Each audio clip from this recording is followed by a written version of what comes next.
जिस देश के अंदर शिक्षा को समाप्त करके लोगों का ध्यान मंदिर, मस्जिद और हिंदू और मुसलमान की ओर कर दिया जाए, उस देश के लोग क्या करेंगे? आप इससे पहले एक बच्चे को मटके से पानी पीने पर मार दिया जाता है, किसी को घोड़ी चढ़ने पर मार दिया जाता है, किसी को मूंछ बढ़ाने पर मार दिया जाता है। एक और तो ये लोग पोस्टर लगाते हैं, उत्तर प्रदेश में बड़े बड़े पोस्टर लगते हैं, हिंदुओं के एक होने के पोस्टर लगते हैं। जो बाबा हैं वो बयान देते हैं कि हिंदुओं को एक हो जाना चाहिए। आप हिंदुओं को एक होने दे रहे हो? और वो लोग कौन है जो मंदिर में नहीं घुसने दे रहे? और सबसे बड़ी बात ये है कि ये लोग ऐसे लोग हैं जो हिंदू मुसलमान के नाम पर तो लोगों को लड़ा रहे हैं। और मैं आपको यही बात बता रहा हूँ, ये शुक्र है इस देश का कि इस देश के अंदर मुसलमान है। अगर इस देश में मुसलमान नहीं होते ना, तो इस देश का हिंदू आपस में लड़के ही मर गया होता अब तक। छोटे बच्चे को, जिसको ये नहीं पता कि उसकी जाति क्या है, उसका धर्म क्या है, उसका मजहब क्या है, उसको पानी पीने पर मार दिया जाता है। तो आप सोचिए ना, हम किस समाज में जी रहे हैं, हम किस देश में जी रहे हैं, कैसे देश में जी रहे हैं, जिस देश के राजनेता मंदिर और मस्जिदों के नाम पर तो लंबी लंबी चर्चाएं करते हैं। इस देश के अंदर जातिगत शोषण करने वालों को अगर फांसी पर लटका दिया जाए ना, दो को फांसी दे दी जाए, तो तीसरे की हिम्मत नहीं होगी कि किसी का भी जाति के नाम पर शोषण किया जाए। मुसलमानों पे बयानबाजी करके ये लोग ये दिखाते हैं ना। अभी मुख्यमंत्री का बयान आया विधानसभा से, एक बयान आया होगा, आपने उनका सुना होगा, कठमुल्ले वाला बयान। उनसे जरा ये पूछिए कि जिस वो उर्दू की बात कर रहे हैं, जो उन्होंने भाषण दिए ना, उसी में ही कई शब्द उर्दू के बोल दिए। मुख्यमंत्री जी, आप तो खुद उर्दू बोल रहे हैं, और जो आप ये कठमुल्ले बोल रहे हैं, वो जो आपके यूसुफ भाई थे लुलू मॉल वाले, वो कठमुल्ले नहीं थे। जब धीरेन्द्र शास्त्री जो इतनी बड़ी यात्रा निकाल देते हिंदुओं को एक करने की, मैं कहना चाहता हूँ माननीय महोदय, आपको मथुरा जाना चाहिए, आपको जाना चाहिए और वहाँ मिलना चाहिए पीड़ित परिवार से। और आपको तो उन लोगों के खिलाफ बोलना चाहिए जिन्होंने वहाँ उनको औरतों को मारने और पीटने का काम कराए। आप मुझे बताइए ना, आप कौन से समाज में जी रहे हैं, आप किस देश में जी रहे हैं? आप मुझे तो देखिए, वो देश जहाँ पर सब लोग एक साथ मिलजुल कर रहते थे, उस देश में आज ये स्थिति, और आज भी 21वीं सदी के भारत में ही आपने स्थिति देश की बना रखी है। तो आपको तो शर्म आनी चाहिए। आप इस देश की आने वाली पीढ़ी को क्या देंगे? देखिए, सबसे बड़ी चीज़ क्या है ना कि इस देश के अंदर कुछ लोग ऐसे हैं जो जिनको दिक्कत और आपत्ति बाबा साहब से भी है, उनके संविधान से भी है। और सबसे बड़ी बात यह कि वो व्यक्ति जो आज भी जात पात और मजहब में फंसा हुआ है, वो या तो अनपढ़, जाहिल और गवार है पूरी तरीके से। ये बात आप समझ लीजिए। जिस देश के अंदर शिक्षा को समाप्त करके लोगों का ध्यान मंदिर, मस्जिद और हिंदू और मुसलमान की ओर कर दिया जाए, उस देश के लोग क्या करेंगे? उस देश के लोगों के पास कोई और ऑप्शन है? और सबसे बड़ी बात यह कि ये कोई आज की नई बात नहीं है। आप इससे पहले एक बच्चे को मटके से पानी पीने पर मार दिया जाता है, किसी को घोड़ी चढ़ने पर मार दिया जाता है, किसी को मूंछ बढ़ाने पर मार दिया जाता है। एक और तो ये लोग पोस्टर लगाते हैं, उत्तर प्रदेश में बड़े बड़े पोस्टर लगते हैं, हिंदुओं के एक होने के पोस्टर लगते हैं। जो बाबा हैं वो बयान देते हैं कि हिंदुओं को एक हो जाना चाहिए। आप हिंदुओं को एक होने दे रहे हो? जात पात की करो विदाई, अब सब हिंदू भाई भाई। नहीं, आप एक बात मुझे बताइए ना, जब सब हिंदू भाई भाई हैं तो वो लोग कौन है जो हिंदुओं का ही खून बहा रहे हैं? और वो लोग कौन है जो मंदिर में नहीं घुसने दे रहे? और सबसे बड़ी बात ये है कि ये लोग ऐसे लोग हैं जो हिंदू मुसलमान के नाम पर तो लोगों को लड़ा रहे हैं। और मैं आपको यही बात बता रहा हूँ, ये शुक्र है इस देश का कि इस देश के अंदर मुसलमान है। अगर इस देश में मुसलमान नहीं होते ना, तो इस देश का हिंदू आपस में लड़के ही मर गया होता अब तक। दलित के नाम पर, आदिवासी के नाम पर, सिख के नाम पर, ब्राह्मण के नाम पर, शूद्र के नाम पर, वैश्य के नाम पर, क्षत्रिय के नाम पर। और इनको ये देखकर भी सबक नहीं आता किस तरीके से अगर अमेरिका डेवलप हुआ, अमेरिका तब डेवलप हुआ जब अमेरिका ने अफ्रो अमेरिकन और अमेरिकन के बीच का मतभेद खत्म किया। अफ्रीका अगर डेवलप हुआ तो वो इसलिए डेवलप हुआ क्योंकि उसने गोरे और काले के बीच का मतभेद खत्म किया। तो भारत को अगर डेवलप होना है, अगर भारत को बढ़ना है, तो सबसे पहले हमें ये ब्राह्मण, शूद्र, वैश्य, क्षत्रिय, ये जातिगत चीज़ों को हटाना होगा। और बहुत सारे लोग इस देश के अंदर ऐसे हैं जो अभी मेरी कुछ दिन पहले कुछ लोगों से बात हो रही, तो उनको दिक्कत होती है आरक्षण से। मैं उनसे ये पूछना चाहता हूँ कि जिस आप आरक्षण की बात करते हो, एक बात आप मुझे बताइए, मैं आपसे भी पूछना चाहता हूँ माननीय पत्रकार महोदय, क्या प्राइवेट सेक्टर में आरक्षण है? नहीं है ना प्राइवेट सेक्टर में आरक्षण। तो जरा कोई मुझे ये बता दे कि सरकारी कंपनियां बची कितनी है? सरकारी कंपनियां बची कितनी हैं? सारी सरकारी कंपनियां तो बिक गई, और जो नहीं बिकी उनको दिवालिया घोषित कर दिया गया। तो सरकारी कंपनियां इस देश में बची कहाँ हैं? और सबसे बड़ी बात यह कि आज भी जब आप और हम कहते हैं कि we are living in a 21st century, कि हम 21वीं सदी के भारत में रहते हैं, उस 21वीं सदी के भारत में एक व्यक्ति के ऊपर पेशाब कर दिया जाता है, एक व्यक्ति को मूंछ बढ़ाने पर मार दिया जाता है, एक छोटे बच्चे को जिसको ये नहीं पता कि उसकी जाति क्या है, उसका धर्म क्या है, उसका मजहब क्या है, उसको पानी पीने पर मार दिया जाता है। तो आप सोचिए ना, हम किस समाज में जी रहे हैं, हम किस देश में जी रहे हैं, कैसे देश में जी रहे हैं, जिस देश के राजनेता मंदिर और मस्जिदों के नाम पर तो लंबी लंबी चर्चाएं करते हैं। इस देश के अंदर जातिगत शोषण करने वालों को अगर फांसी पर लटका दिया जाए ना, दो को फांसी दे दी जाए, तो तीसरे की हिम्मत नहीं होगी कि किसी का भी जाति के नाम पर शोषण किया जाए।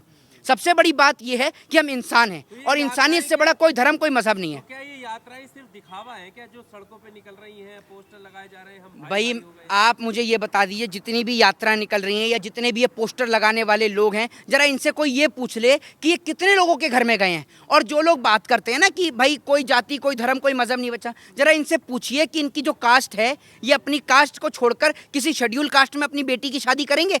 बताइए आप मुझे। या शेड्यूल कास्ट की बेटी से अपनी शादी करेंगे? जरा इनसे ये पूछकर तो देखिए। ये जो जात पात को खत्म करने के जो लोग जो बात करते हैं और जो लोग इस तरीके की बात करें, जरा उनसे एक बार पूछ के तो देखिए। जब आपने उनसे ये प्रश्न कर लेंगे ना, उसके बाद उनकी आवाज़ भी नहीं निकलेगी। वो सस्ती सो कॉल्ड टीआरपी पाने के लिए, इसीलिए वो लोग इस तरीके के पोस्टर्स लगाते हैं कि 4 लोग उन्हें जाने, बस इसी के लिए। बाकी उनकी सोच आज भी वही गिरी हुई निचली सोच है। देखिए मैं आपको एक चीज़ बताता हूँ, सबसे बड़ी चीज़ क्या है कि सबसे बड़ी ताकत है कलम की ताकत। जिस कलम की ताकत बाबा साहब भीमराव अंबेडकर ने आज पूरे देश में नहीं पूरे विश्व में भारत देश का नाम रोशन किया, भारत देश के तिरंगे का नाम रोशन किया। सबसे बड़ी बात यह है कि बाबा साहब ने एक चीज़ कही कि आपको मंदिर और मस्जिदों को छोड़कर आपको स्कूलों में जाना चाहिए। लेकिन आज क्या कर रहे हैं, शेड्यूल कास्ट के लोग भी तो उधर ही जा रहे हैं। उनको पढ़ना चाहिए, लिखना चाहिए, उनको एजुकेशन पे बात करनी चाहिए। वो एजुकेशन पे बात ना करके मंदिर और मस्जिदों पे चर्चा कर रहे हैं। उनको ये सोचना चाहिए। और सबसे बड़ी बात यह है कि आज कोई भी अगर शेड्यूल कास्ट का व्यक्ति मेंबर ऑफ पार्लियामेंट बन जाता है, मेंबर लेजिस्लेटिव असेंबली यानी एमएलए बन जाता है, उसके बाद वो अपनी जाति को ही भूल जाता है। आईएएस और आईपीएस बन जाता है, ब्यूरोक्रेट बन जाता है, तो भूल जाता है कि उसको अपने समाज के लिए भी कुछ कार्य करने हैं, अपने समाज के बच्चों को भी पढ़ाना है, उनको आगे बढ़ाना है। लेकिन वो वहाँ जाते ही सब कुछ भूल जाता है। उसका सिर्फ एकमात्र उद्देश्य रहता है पैसा कमाना। तो मैं आपको एक बात कहना चाहता हूं और देश के तमाम लोगों को एक बात कहना चाहता हूं कि आप किसी भी जाति, किसी भी धर्म और किसी भी मजहब से आप बिलोंग करते हो, आप भले ही मंदिर में पैसा मत चढ़ाइए, क्योंकि भगवान आपसे कोई पैसा नहीं मांगता। भगवान आपसे कोई पैसा नहीं मांगता। उस पैसे को इकट्ठा करके अगर आप किसी बच्चे को शिक्षा दे देंगे ना, तो वो बच्चा पढ़ लिख कर इस देश का नाम रोशन करेगा, डॉक्टर, इंजीनियर और एडवोकेट बन के आप ही लोगों का साथ देगा। तो मैं यही कहना चाहता हूँ कि अगर आप पढ़ेंगे, लिखेंगे, कलम की ताकत को समझेंगे, तो आप इस देश से जात पात का समापन कर सकते हैं। जात पात का समापन करने का एकमात्र ही तरीका और वो है एजुकेशन, शिक्षा, ये कलम की ताकत। इससे बड़ी कोई ताकत ही नहीं है जी। तक तो बारातें रोकी जाती थी, मथुरा में तो देखिए दुल्हनों को पीटा गया और फिर बारात भगा दी गई। देखिए कितनी शर्मनाक घटना है। ये आप उनसे पूछिए ना, ये लोग कहाँ हैं? ये जो धर्म के ठेकेदार थे, जो लोगों को एक करने की बात कर रहे थे, आज अगर वो लोग मिलके जाएंगे, आज अगर वहाँ पर किसी शेड्यूल कास्ट के व्यक्ति को पीटा गया, वहाँ महिलाओं के ऊपर हाथ उठाया गया, उनको मारा और पीटा गया, तो मैं ये कहता हूँ कि सभी, मैं वही कह रहा हूँ, एक आदमी अगर औरत के ऊपर हाथ उठाए ना तो उसको नामर्द कहा जाता है, समझ रहे हैं? तो मैं ये कहना चाहूँगा कि सर्वधर्म को एक साथ होकर वहाँ मथुरा में जाना चाहिए और पुलिस को उनके खिलाफ कड़ी से कड़ी कार्रवाई करनी चाहिए। और ऐसे लोग किसी भी जाति, किसी भी धर्म और किसी भी मजहब के नहीं हो सकते जो औरतों को मारने और पीटने का काम करते हैं। हमारे लिए सबसे बड़ा धर्म इंसानियत का धर्म है। मेरे साथ रहने वाले मेरे यार, मेरे दोस्त किस जाति, किस धर्म और किस मजहब के हैं, हमें इस बात से कोई फर्क नहीं और ना हमने कभी जानने का प्रयास किया। मेरे लिए वो मेरे भाई हैं, उनकी कोई भी जाति हो, कोई भी धर्म हो, कोई भी मजहब हो, हमारे लिए इंसानियत सबसे बड़ा धर्म है। ऐसी घटनाओं के बीच में हिंदू एकता कैसे हो पाएगी? एक बात आप मुझे ये बताइए ना, हिंदू एकता, सबसे ज़्यादा शोषण हिंदुओं का ही है। चाहे आप उनको शेड्यूल कास्ट कह लीजिए, चाहे फिर आप उनको दलित कह लीजिए, सबका सबसे ज़्यादा शोषण उन्हीं का ही है। और इस देश में कौन सी कास्ट सुरक्षित है? जरा आप, सबका तो एक एक करके सबका शोषण हो रहा है। एक और, पहले मुसलमानों पे बयानबाजी करके ये लोग ये दिखाते हैं ना। अभी मुख्यमंत्री का बयान आया विधानसभा से, एक बयान आया होगा, आपने उनका सुना होगा, कठमुल्ले वाला बयान। उनसे जरा ये पूछिए कि जिस वो उर्दू की बात कर रहे हैं, जो उन्होंने भाषण दिए ना, उसी में ही कई शब्द उर्दू के बोल दिए। मुख्यमंत्री जी, आप तो खुद उर्दू बोल रहे हैं, और जो आप ये कठमुल्ले बोल रहे हैं, वो जो आपके यूसुफ भाई थे लुलू मॉल वाले, वो कठमुल्ले नहीं थे? जरा मुझे ये बता दें, ये मुख्यमंत्री कौन से हिंदू के मॉल का उद्घाटन करने गया है, या हिंदुओं की कौन सी दुकान का उद्घाटन करके आया, या अभी मथुरा उत्तर प्रदेश में ही तो आता है, और जिन दुल्हनों को पीटा गया वो भी तो हिंदू ही हैं, तो वहाँ उनसे तो मिलने नहीं गया। और यूसुफ भाई के मॉल में इतनी तेजी से भगता है कि अपना भगवा गमछा भी डालना भूल जाता है। तो आप ये सोच के देखिए ना, तो ये बात जो इस देश के हिंदू सोचते हैं कि ये सरकार हिंदुओं की सरकार है, तो ये भूल जाए, ये हिंदुओं को मरवाने की ही सरकार है। जितना शोषण और जितना अत्याचार मुसलमानों पर नहीं है ना, उससे कई दुगना अत्याचार इस देश के शेड्यूल कास्ट पर और हिंदुओं पर है। ये बात इस देश के लोगों को समझनी चाहिए और सोचनी चाहिए जी। भाई मैं आपसे ये कह रहा हूँ, अगर ये दिखावा नहीं होता तो हाथरस की बेटी को इंसाफ मिलता, मथुरा के अंदर इंसाफ मिलता, राजस्थान में इंसाफ मिलता, मध्य प्रदेश में घोड़ी चढ़ने पर मार दिया गया, वहाँ पर इंसाफ मिलता। बताइए ना आप मुझे, वहाँ फ्लाइट के अंदर एक आदिवासी के ऊपर, वहाँ महिला के ऊपर जो पेशाब कर दिया जाता है वो आपको नहीं दिखा? कुंभ के अंदर नहीं दिखा आपको? बताइए ना आप मुझे, तमाम जगह पर आप मुझे बताइए, तमाम जगह पर एक और तो आप इतना बड़ा आस्था का केंद्र लगा रहे हैं और वहीं लोगों को कास्ट नाम पर बांट रहे हैं।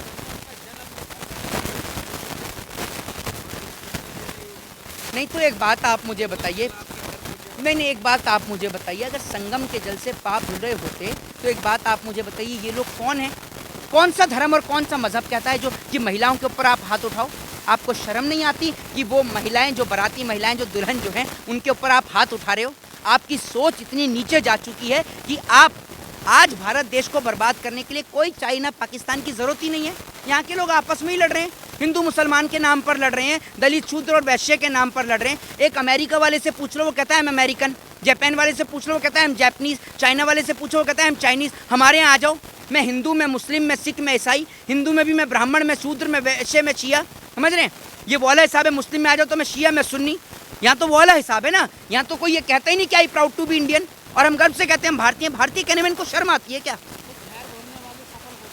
जी?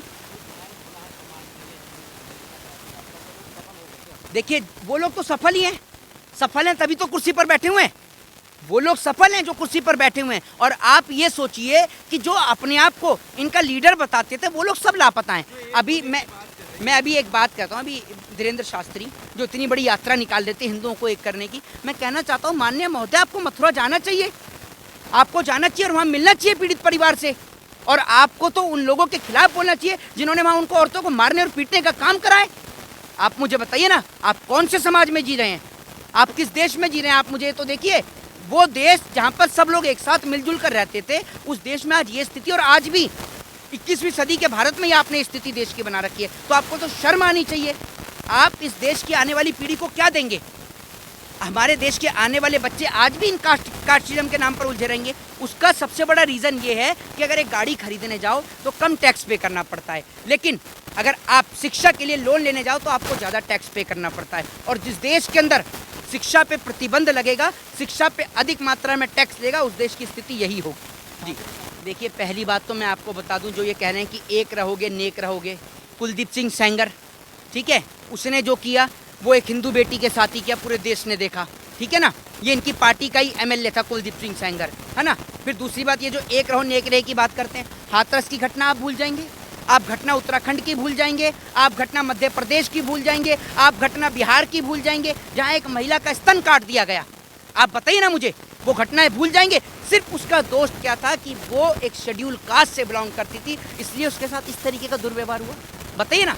तो ये जो एक रहो और नेक रहो की बात है, मैं आपसे कहता हूँ कि इस देश में अगर कोई भी स्त्री के ऊपर अत्याचार करता है, और बड़ी बात तो ये कि जिस हिंदू धर्म की ये बात करते हैं, उस हिंदू धर्म में तो महिला के लिए लंका दहन कर दिया गया। और ये कौन लोग हैं जो महिला के ऊपर ही अत्याचार कर रहे हैं? और उनको इतनी भी शर्म नहीं आई कि वो महिला दुल्हन के भेष में है, उसको मारने और पीटने का काम कर रहे हैं। क्या इनके घर में माँ बहन नहीं जो इस तरीके का काम कर रहे हैं?